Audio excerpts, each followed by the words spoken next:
చంద్రబాబు ఎక్కడికైనా వెళ్తాడని ఏపీ ప్రభుత్వ సలహాదారు సజ్జల రామకృష్ణారెడ్డి విమర్శించారు. ఏపీలో టీడీపీ బలహీనంగా ఉండడం వల్లే బీజేపీతో ఏదో ఒక రకంగా పొత్తు పెట్టుకోవాలని చూస్తున్నాడని వ్యాఖ్యానించారు. అయితే చంద్రబాబు టీడీపీ బలహీనత ఏ స్థాయిలో ఉందో చెప్పడానికి చంద్రబాబు పర్యటన ఒక నిదర్శనమని పేర్కొన్నారు. టీడీపీ గతంలో ఇదే పొత్తుల కోసం ప్రయత్నాలు చేసిందని, బలం ఉంటే ఒకరితో పొత్తుల కోసం వెంపర్లాడాల్సిన అవసరం లేదని అభిప్రాయపడ్డారు.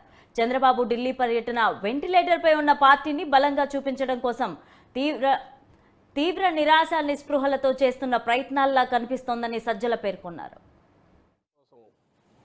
ఏ టు జెడ్ అన్ని పార్టీలు ఏదర్ నైతికంగా స్ట్రైట్గా కానీ ఇండైరెక్ట్గా కానీ పరోక్షంగా కానీ పవన్ కళ్యాణ్ గారితో మొదలుపెట్టి చేసుకుంటున్న వ్యవహారం ఇప్పుడు బీజేపీతో కూడా పోయి ఏదో ఒక రకంగా వాళ్ళతో పొత్తు పెట్టుకోవాలని చూసుకోవడంలో ఆయన బలహీనత బయటపడుతుంది. అది బలం అనుకుంటే ఏం హెల్ప్ చేయలేదు. బలం అంటే నిజంగా పొత్తుల కోసం తను వెంటబడాల్సిన అవసరం లేదు.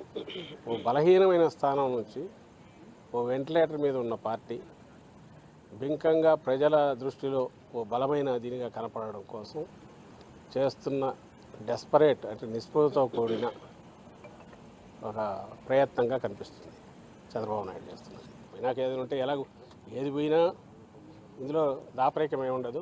స్టేట్ ఇంట్రెస్ట్ రీత్యానే ఆయన దాన్ని కలుస్తారు. గవర్నమెంట్ టు గవర్నమెంట్ రిలేషన్ మాత్రమే మా మధ్య ఉంటుంది.